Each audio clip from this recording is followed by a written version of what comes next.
Hi, I'm Kiera Blazer, and these are the top 5 ways you can prepare your relationships for birth. Birth is such a relational event. You're birthing a new member of your family, and you and your partner are going to experience a partnership, a teamwork, and intimacy that you've never experienced before as you birth your baby and then parent this baby together. And the people that are involved in the birth, your birth team and those who are helping you after baby's born, all play a really important role in how the birth goes and how much you enjoy the experience.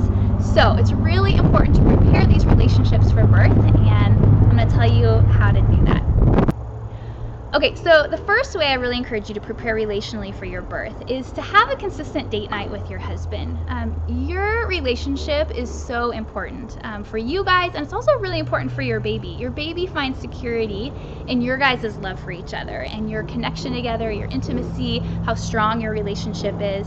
And so it's really important to make that a priority. And it can be difficult after baby's born. So I really encourage you to make the habit now, get that consistent date night, weekly date night with your hubby, and where you guys can just connect and keep the romance going and your connection strong and your intimacy strong.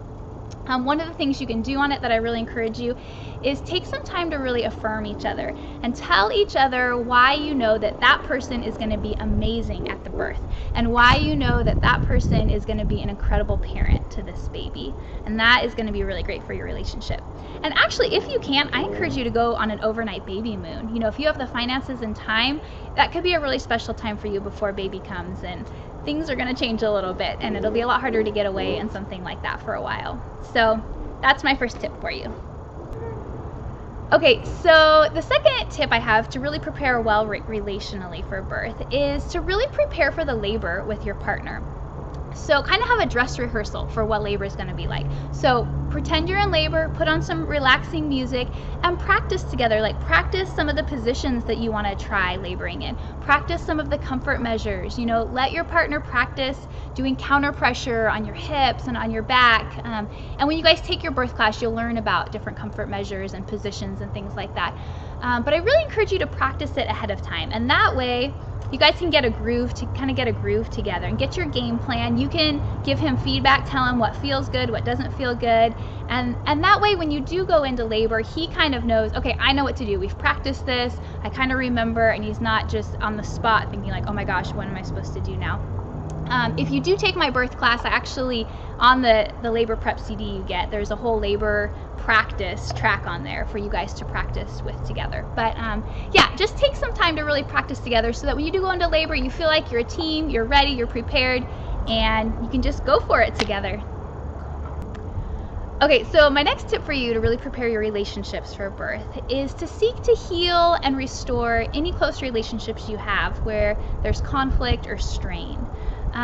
If you do have strain in some relationships, that can actually really hinder your labor process. It's amazing how many times in labor, if it's stalling and not going well, if we ask the mom, is there a relationship issue on your mind? And there often is. And once she's able to make that right or talk about it or get it off her chest or forgive or whatever it is, then her labor kind of picks up and baby can be born really quickly.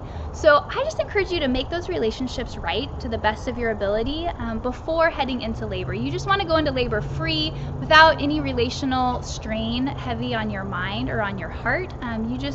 You want to be free from that as much as possible. And I actually really encourage you to read Danny Silk's book, Keep Your Love On, if you need some just tools on how to have a healthy conversation with someone to bring some resolutions and things like that. He has really great tips and can really walk you through how to initiate a conversation that you might need to have with someone.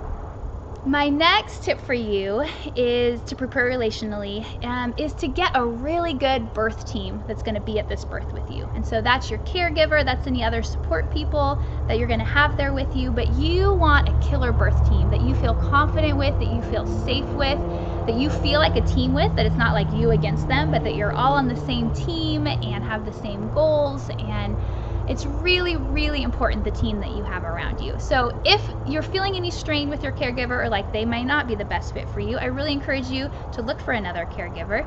I really encourage you to get a doula. So if you don't know what a doula is, doulas I'm a doula. We are there for the laboring mom and her partner and baby.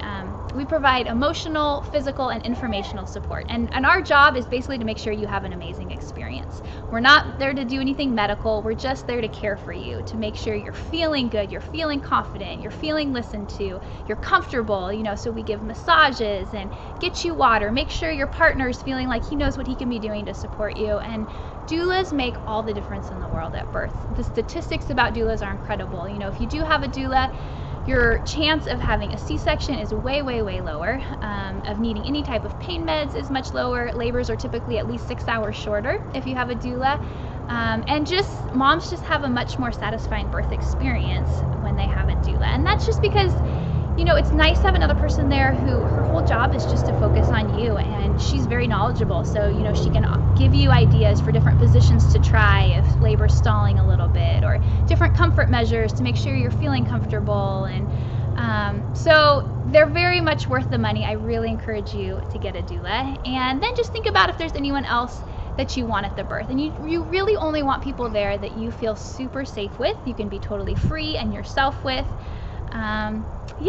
So get a birth team around you that you feel really good about, that you can't wait to see on your birthday, and that's going to be really great for you.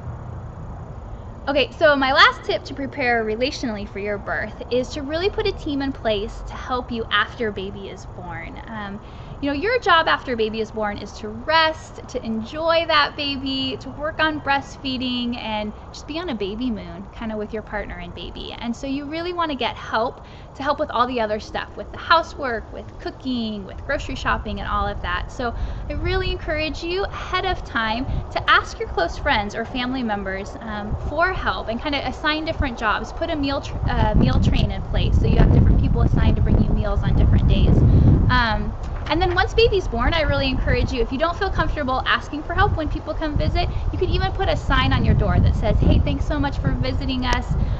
Before you leave, would you offer to do the dishes or one chore?" Or when someone calls and says, "Hey, congrats on the baby, can we come visit?" Say, "Yes, would love to see you, and can you stop at the grocery store on the way and pick us up some milk and eggs?" And if you don't feel comfortable asking them that, they probably aren't close enough to you to be coming to see the baby this soon.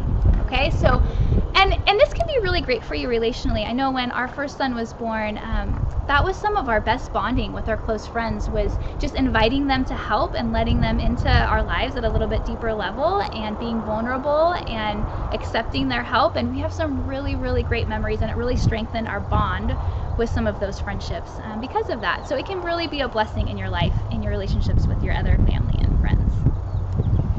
So these are my top 5 tips for how to prepare your relationships for birth. I'll review them again for you. Go on a consistent date night with your husband, and even an overnight baby moon if you can. Really prepare for the labor with him and practice together so that you feel like a really cohesive team when you do go into labor. What was the third one? Work to restore and heal any relationships that are in your life that there's strain or conflict in.